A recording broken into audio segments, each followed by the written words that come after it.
All right, it's time to hit us up with some UFC 212 predictions. Before we get into that, first, the predictions are in the description as people have asked for. So if you just want the quick cuts, there it is. If you want the full breakdown, listen to the video. Couple of notes of just drama in the UFC to discuss right now. At the top of the list, we have the fact that TJ Dillashaw is possibly going to challenge Mighty Mouse for the title, although it seems unlikely. And Cody Garbrandt has completely broken character by saying he will never fight TJ if he loses to DJ, which is a little bit silly when you consider that this is supposed to be a heated rivalry where Cody is dying to get his hands on TJ Dillashaw. Someone take Cody's ability to talk from him. If you've watched The Ultimate Fighter, the man is doing himself no favors. He did a lot of favors with the bringing the kid into the ring after his match. Had a lot of goodwill going. I'd become a fan. I was just under the impression that, you know what, this is a guy who his trash talk is not great. It doesn't look tremendously eloquent, but it's kind of part of the game and he does it. But now he's kind of gone full like him and Mike Perry in the running for like biggest douches in the UFC, to be honest. And it's not a good look. it's not a good look. Other than that, we have Jermaine Durandine saying that she will not fight Cyborg.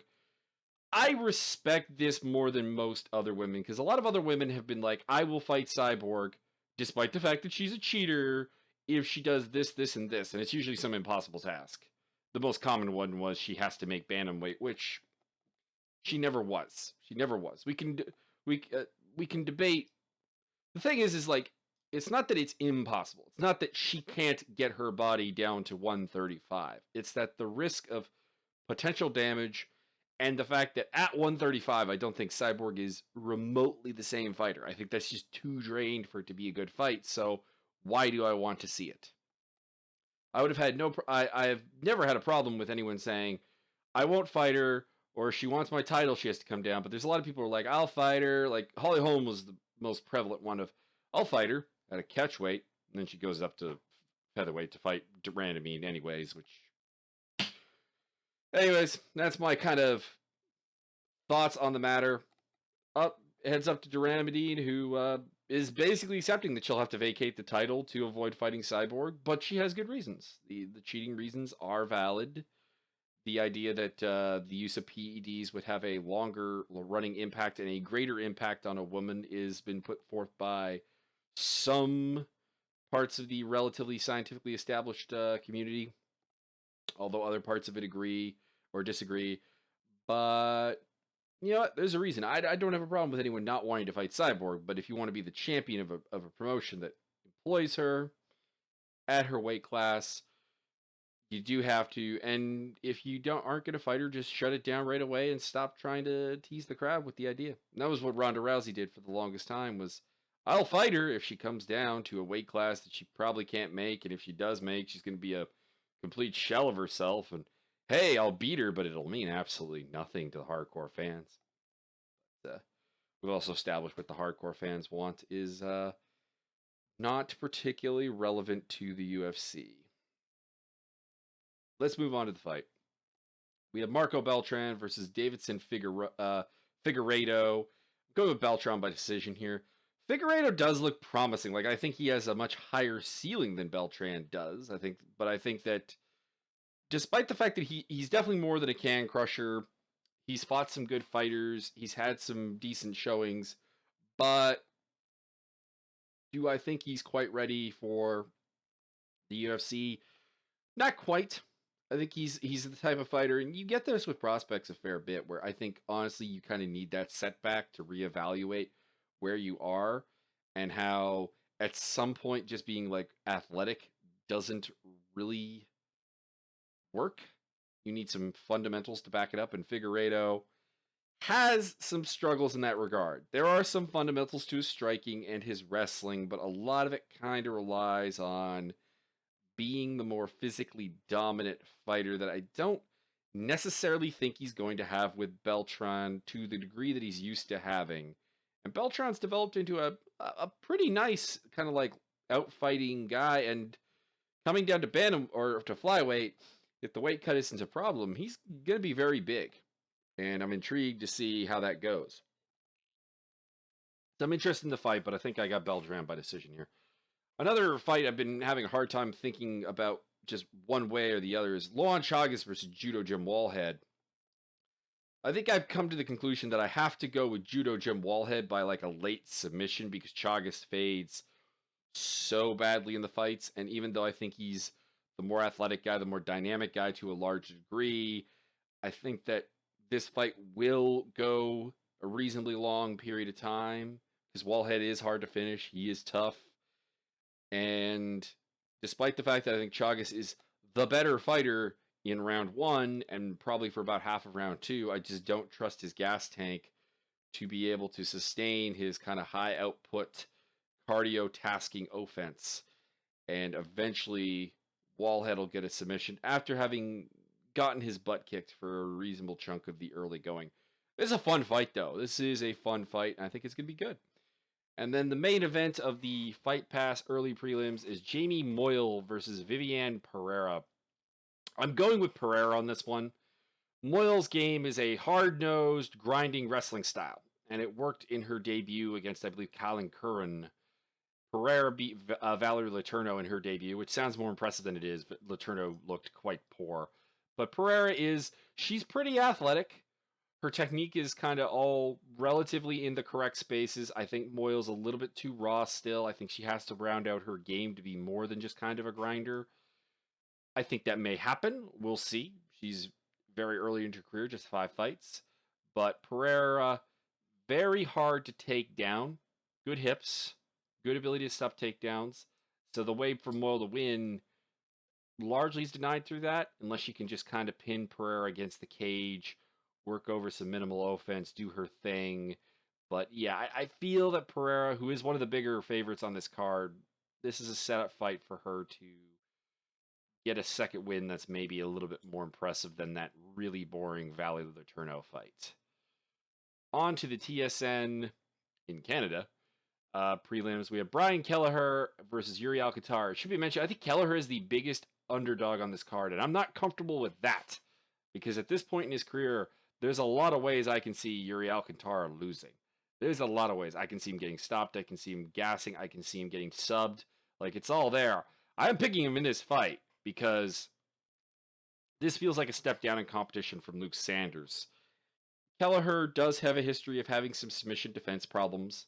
Seems to have sorted it out reasonably in recent times, but he hasn't beaten anyone that makes me think that he can beat Alcantara. He doesn't have that win, that keystone win that makes me really believe that in a debut fight, a guy who traditionally relies on dynamicism, physicality, athleticism is going to beat Alcantara, who, despite being rather old for the division, still seems to have an ability to keep up with people. Yeah, Sanders is beating him up, but Sanders is a particularly athletic fighter, and Alcantara did find a way to finish that fight. So I got to take him here by decision. Even if I think at points Kelleher will look very good, despite the 16-7 record. I think he's a good pickup. I think he can make some waves in the bantamweight division, but I don't think he's quite ready for Yuri Alcantara. And this also feels like just a weird fight because he's going from Luke Sanders, who's an undefeated in the UFC and undefeated prospect, to Brian Kelleher. Just seems like a step down in competition. That's a bit weird. This may have been a replacement fight, though. I can't remember if this was the originally planned fight. Then we're on to Johnny Eduardo versus Matthew Lopez. Johnny Eduardo he's been in the game since the 90s. It's insane. He is a veteran's veteran, although he's not been fighting a lot in recent years, only once to maybe twice a year, sometimes not at all. And I think it's kind of kept the mileage from being particularly on his body at this point. Matthew Lopez coming off the biggest win of his career, beating Mitch Gagnon last time out. Prior to that, he lost to Ronnie Yaya. Lopez has a ton of upside, I think. He's a pretty athletic guy. He's got a good grappling base. His stand-up appears to be coming along at a pretty decent rate. He's not trepidatious about exchanging shots like a lot of grapplers tend to be. He's coming along well, but I think that Eduardo is the kind of bad matchup for him. Eduardo is a guy who is pretty good at not getting taken down, very good counter fighter, and while he does have a history of being submitted, it's been a while. and he's also got a history of getting some subs. Lopez, very aggressive. He's going to come after him, and that's going to lead to a pretty decent fight, which is something that sometimes you don't get with Eduardo. If you don't come after him, he's kind of passive, doesn't really create opportunity of his own, but Lopez will create the opportunities for him. And I'm going to go with Johnny Eduardo to win a decision after having hurt Lopez a couple times throughout the fight. I don't trust him to finish him, but the cagey veteran, very crafty, very good counter shots that I don't think Lopez is quite ready to deal with yet, because I think Matthew Lopez's defense is still definitely very touchable up. We saw that in the Gagnon fight, who's not nearly the counter striker that Johnny Eduardo is. So this could be a massacre. But if he gets him to the ground, there is definite hope, because Eduardo, like I said, does have a history of submission losses. I believe he has 8 of his 10 losses coming by sub. And Lopez is a really good grappler. The long-term prospects for Lopez are good. I just don't really like how he's been matched up since coming into the UFC. You've got the great veterans in Yaya. You've got a guy in Mech Gagnon who was coming off a long layoff, and I think that probably was a key to the success Lopez had. But a guy who had, not that long ago, given Renan Barão a pretty good fight, was a very respectable guy in the division, and now up to a top 10 ranked guy in Johnny Eduardo. Just an odd matchmaking pace to it. But we're going to talk about matchmaking a little bit more in 2 fights from now, because I have some things to say about this one right here. But let's move on to Antonio Carlos Jr., aka Shoeface, versus Eric Spicely. Eric Spicely is a guy who, if we're being honest, has made probably more of himself than expected. He's 2-1 in the UFC with wins over Thiago Santos and Alessio Di Chirico. But his way of winning is very largely dependent on, as you can see, 50% subs. He goes in there.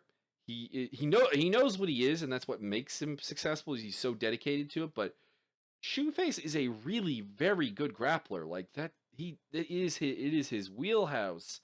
Even if he was really unimpressive in the Marvin Vettori fight, and has had some tough times, not necessarily getting the results he should, but athletically, you got to think Carlos Jr. is the better fighter. You got to think he's better on the feet. You got to think he's better on the ground. And I think his biggest problem, which is a tendency to try to do everything and a tendency to kind of have non-decisive offense, is really actually fixed in an opponent like Spicely, who, one, probably can't really challenge him in particularly a significant way in either of those aspects of the game, but also is one that is so definitive about wanting this fight on the ground that we're going to get it on the ground, and we're going to get to see Antonio Carlos Jr.'s very good submission grappling. And I think he will get the submission here, or at the very least a decision. So I got to go with Antonio Carlos Jr. to win this fight. It just feels like a matchup that's really well made for him, something that, as much as Thiago Santos should be a guy who beats Spicely, and a lot of people were picking Di Chirico, although I was a little bit more apprehensive about that, their wheelhouses are not Spicely's wheelhouse, so if Spicely could make them fight in his wheelhouse, he would win. The problem is that Carlos Jr.'s wheelhouse is very much the same place as Spicely's, and it's better, more decorated, more fundamentally sound. I think Spicely is submittable. We did see that with his fight with Sam Alvey, so you gotta feel pretty good about Antonio Carlos Jr.'s chances to get a nice rebound here after a lackluster performance against Marvin Vettori. Marlon Moraes versus Rafael Assunção. Where to begin with this? Number one, I understand the debuting fighters tend to get the black silhouette, the non-picture. But when you bring over World Series of Fighting champions, I really thought that they would do something more with it and actually get some pictures up and so on. And we've seen this with Dave Branch. We're going to see this with Justin Gaethje and now Marlon Moraes. They don't. It's kind of weird because they're simultaneously not treating them as big signings. They're not really hyping it, not really promoting it, not trying to get them over with the casual crowd, but they're giving them not as much Rance, who fought Christoph Jotko, but we got Michael Johnson taking on Gaethje, and we got Assunção here taking on Moraes. Assunção, the number 3 bantamweight in the UFC, taking on Moraes. It feels kind of weird, and it's risky matchmaking because the thing is that Moraes and Gaethje particularly are very good fighters. Like Dave Branch is kind of just another face in the middleweight division. I don't see him as a a championship contender at any point. I don't a future champion, even really a particularly ranked fighter necessarily. He could be. I wouldn't rule it out, but not there's a lot of guys who would beat him. But Moraes and Gaethje, I think there's some money in these guys. Gaethje is kind of like a fight pass, or not a fight pass, but a Fox Sports headliner because he is super exciting as a fighter. And Moraes, I think, can legitimately make some noise in the 135-pound division. But the matches they're giving them, I think, don't do them a lot of favors. What I mean by that is that upon signing these guys, I would have done one of two things. Either given them like a showcase fight, a good stylistic matchup where they can really show themselves, show their hype, get the fans kind of a little bit invested in them.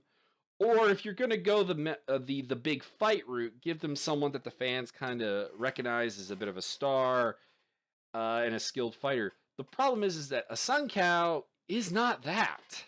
Fans are very quiet on Rafael Sun Cow. They're not really making noise about him. They're not hyped for him. So if he beats Moraes, I think it does a lot of damage to Moraes' stock. Even though Sun Cow has a win over TJ Dillashaw, I don't know. People just aren't really aware of him. And Michael Johnson's the same thing. A record that is very splotchy and has a lot of losses to, in some cases, not even very good fighters. That he would then go on to beat Gaethje, which is entirely possible. It really damages that stock of a fighter that you theoretically are trying to build. I mean, otherwise, why did you just sign them? Because one would assume they're getting decent money. And I'm very puzzled with this, and it dates back to like when they brought Pride guys in and gave them non-stylistically favorable matchups or things that could lose. Marcus Aurelio is a great example of them like just discrediting the entire Pride division because like this is one of the best guys. We're gonna give him like these stylistically terrible matchups and watch him lose, and then say we were better than Pride. With World Series of Fighting, it makes absolutely no sense. No one's ever said that World Series of Fighting is better. It's like confusing. It's like they kind of do it with Bellator guys to a degree as well. And they did it with Strikeforce guys to a degree. Strikeforce guys just kind of battle their way up to relevancy kind of over time. But I really like this fight. I just don't like it in the timing that it's happening and the optics that it's happening. Anyways, let's get on to the fight itself. For those that don't know Marlon Moraes, he is a very good low kicker, very good chopping low kick game. Good boxer, very nice fundamentals, good footwork, good defensive fighter.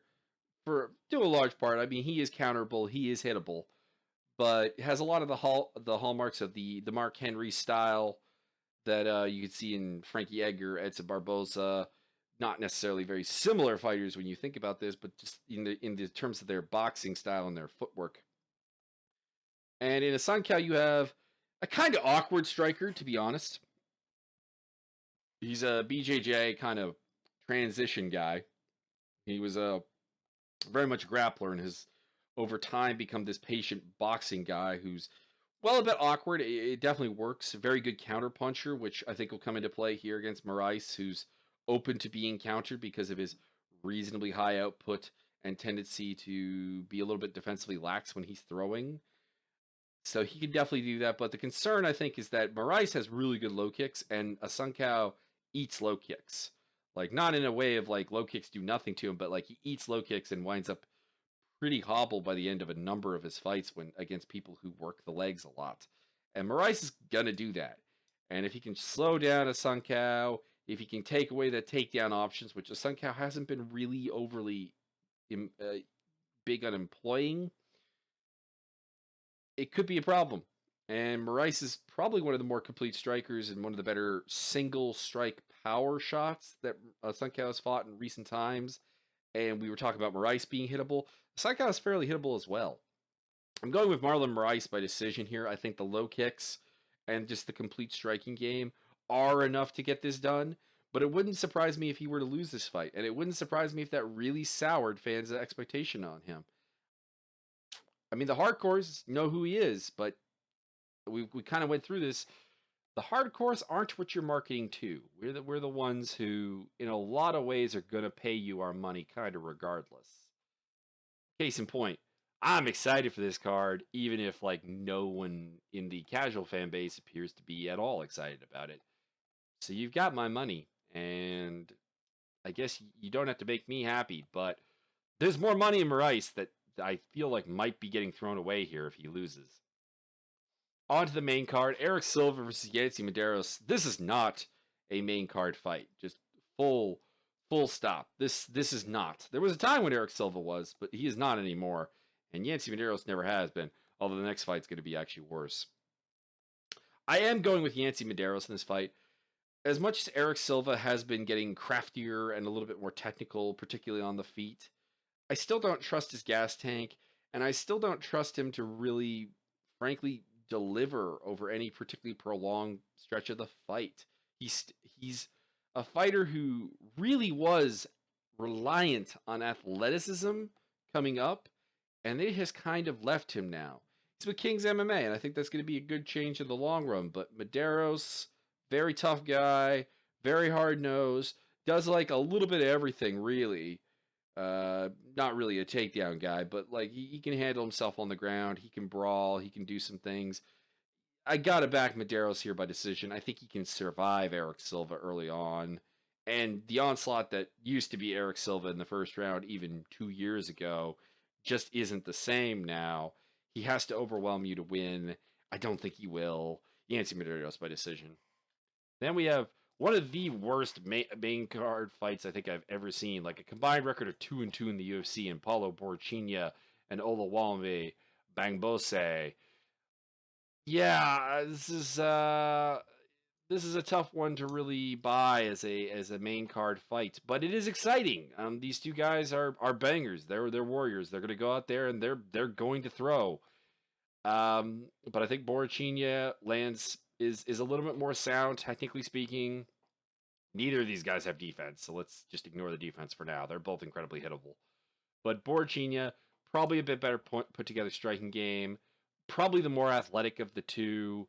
Cardio is a question for both guys. Less so for Bambose. We did see him go the distance and look okay against Cesar Mutanch Pereira.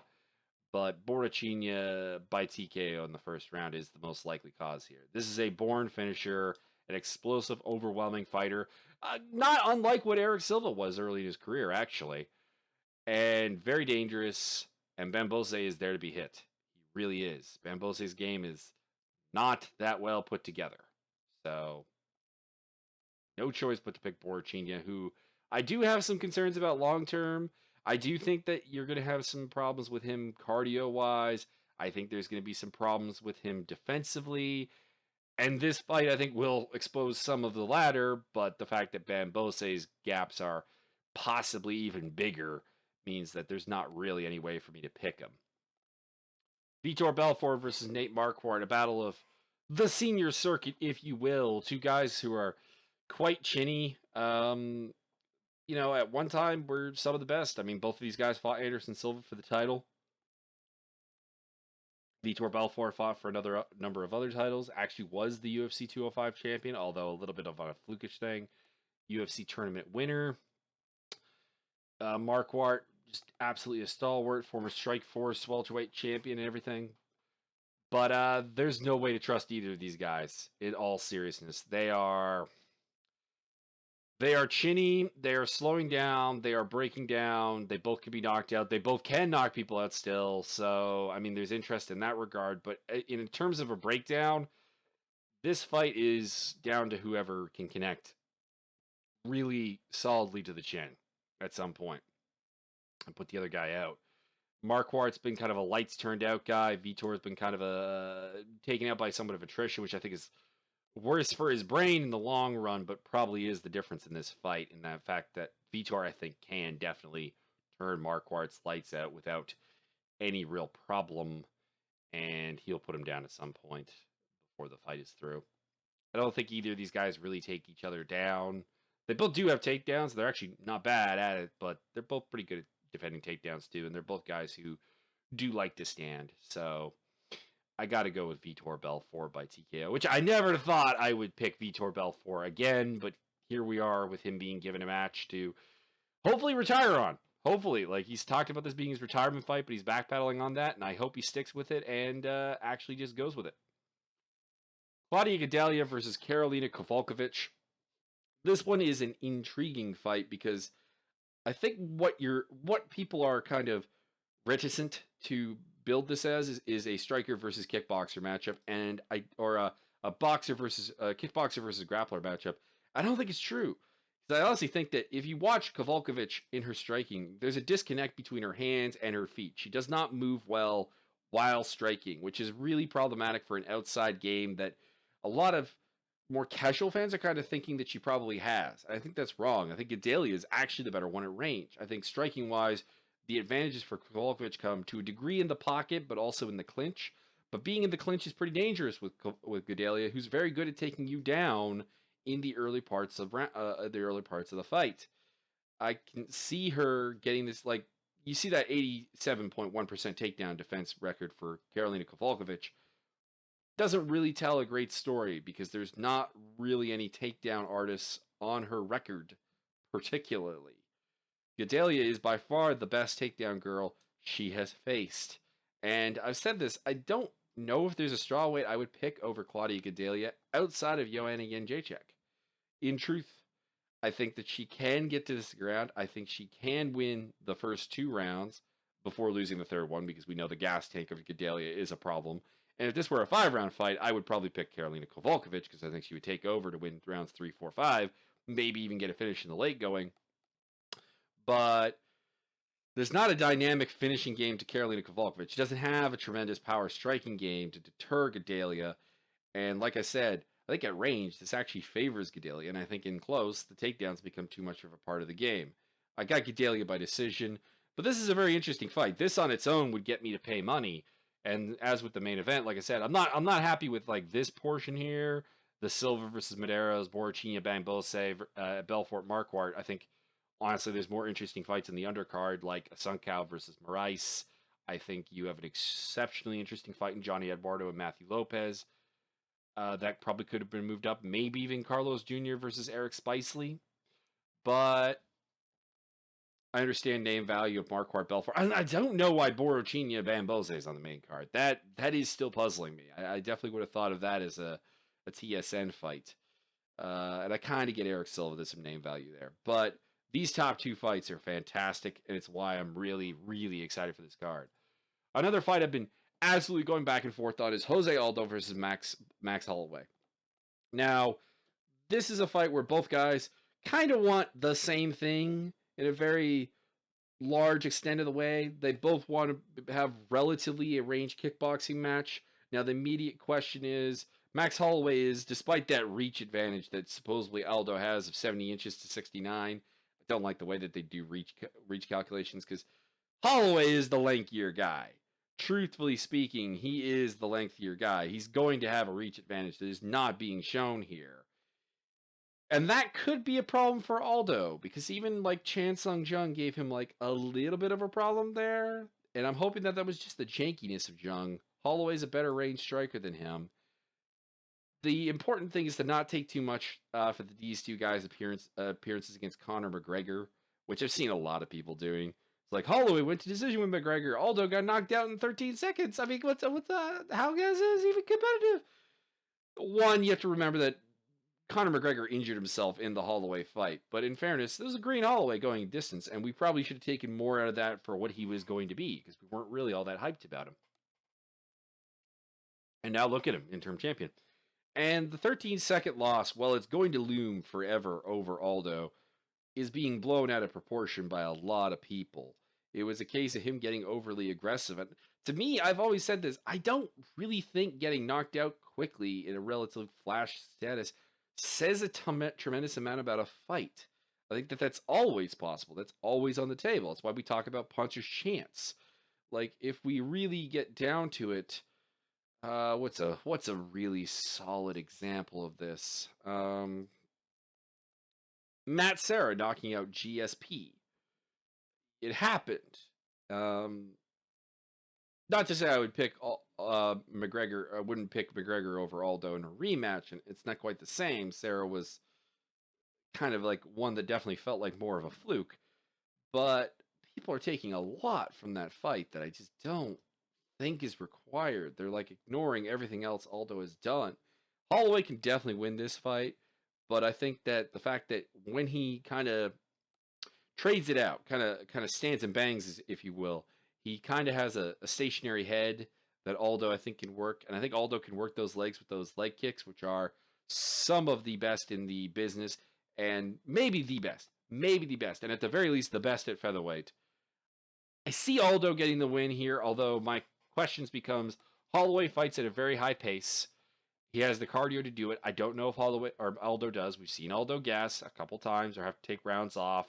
And if that happens a lot, Holloway could probably win the decision or even get a finish. So this is a very interesting fight. I may have honestly changed my mind by fight time, even at the weigh-ins or anything, but right now, I'm leaning towards Aldo. There's not really a lot more better defensive guys with footwork and so on. I think he can counter the reach of Holloway reasonably well. I think he can possibly put the control on Holloway, make him think a little bit more than he's thought in the past. That'll cut down the volume a little bit and probably be able to get the win. But man, this is a fascinating fight. This is one of the. I am looking forward to this fight probably more than any main event in recent memory. It is that good. I really want to see what happens with this fight. Like I said, the co-main is great as well. Just the rest of the main card is not the most interesting to me. Not the most interesting. Anyways, that is UFC 212. The usual links are in the description below, along with a shortcut to my picks. I do hope that I hope this fight looks good. I hope Holloway versus Aldo is both a good fight and a compelling fight, and one in which we really have some questions about both guys answered. Because if we get another like kind of flash KO or something, not really sure how satisfied I'll be with that. But I think almost any other outcome of that fight's going to be really good. Like I said, Gadelha Kowalkiewicz, really good fight, and I'm very interested in the undercard. So we'll see what happens, and we'll see where we go from here. Hopefully, I don't know. I've just been generally hoping that UFC gets back to the things that make me love it a little bit more than they have lately, because I'm kind of tired of the sort of immature trash talk champion stuff that really seems to be permeating the promotion right now. So that is all. Hope you enjoy the card, and I'll see you next time.